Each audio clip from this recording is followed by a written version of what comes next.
So during a man overboard, deck department will man up both of our boat decks.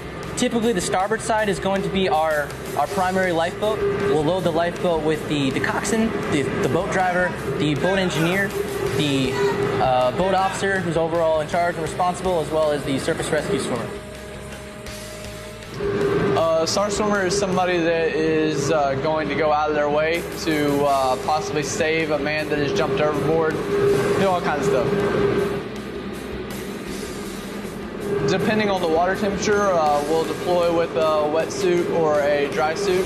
Also, we'll put on a harness. The harness will have 4 chem lights on, a knife, and also a J-hook. We also have fins that we take out there, and a mask with a snorkel on it.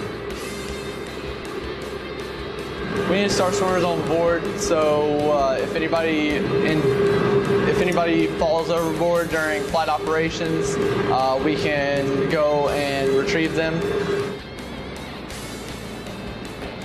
It's just rewarding knowing that we're always available and we're always well trained, and in the event of a man overboard, that the ship can feel comfortable knowing that we're ready to go at any time.